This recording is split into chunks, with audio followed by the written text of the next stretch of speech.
তারা আমাদের মা বোনদেরকে পাকিস্তানিদের হাতে তুলে দিয়েছিল যৌন নির্যাতনের জন্য, যৌন দাসী বানানোর জন্য। এবং তারা এতটাই নিকৃষ্ট যে তারা তাদের নিজেদের কন্যা সন্তানদেরকে, নিজেদের স্ত্রীদেরকেও তাদের ব্যক্তি স্বার্থের জন্য পাকিস্তানি হানাদার বাহিনীর হাতে তুলে দিতে সেদিন দ্বিধা করেনি।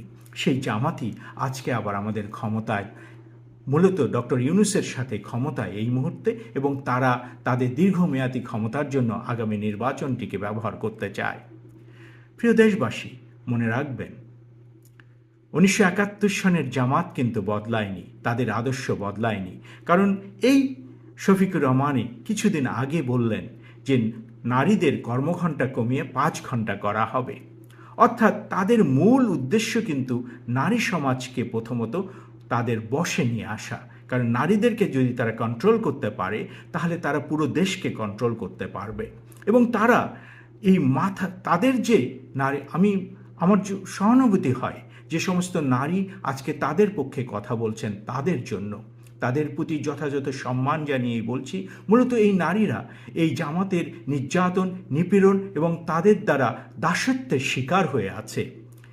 যেমনভাবে 71-এ তারা তাদের নিজের মা বোনকে পাকিস্তানের হাতে তুলে দিয়েছিল, আজ তারা তাদের নিজেদের কন্যা সন্তানকেও তারা তাদের অপকর্মে ব্যবহার করতে কিন্তু পিছপা হচ্ছে না এবং হবেও না। এটি জামাতের আসল পরিচয়। আমরা যদি জামাতকে সঠিকভাবে বুঝতে না পারি এবং তারা যে নারী বিদ্বেষী, তারা যে আমাদের অর্থনীতিকে ধ্বংস করে দিতে চায়, তারা যে নারীর অগ্রযাত্রাকে সম্পূর্ণভাবে বন্ধ করে দিতে চায়, আমরা সেটি যদি না বুঝতে পারি তাহলে বাংলাদেশের ভবিষ্যৎ অত্যন্ত ভয়াবহ দিকে রূপ নেবে। কারণ আমাদের অর্থনীতি মূলত দাঁড়িয়ে আছে নারী শ্রমের উপর। আমার মা, আমার বোনরা, আমার স্ত্রী সবাই কর্মজীবী মহিলা। তাই আমি মনে করি এই ধরনের যে বক্তব্য এই জামাতের শফিক দিতে পারে, যার ঘরে ঘরে কর্মজীবী মহিলারা আছেন, তারা কি করে এটা মেনে নিতে পারেন? তাই আমাদের সকলের প্রয়োজন জামাতের বিরুদ্ধে একটি 71-এর মতো ঐক্য গড়ে তোলা। তা না হলে আমরা কিন্তু বাংলাদেশকে হারিয়ে ফেলব। কারণ জামাতের শরিক মামুনুল হকের সাথে কারা আসছে?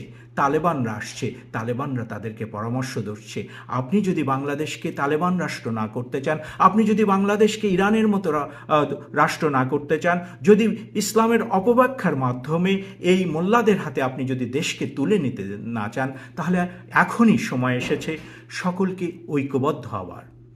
ধন্যবাদ সবাইকে।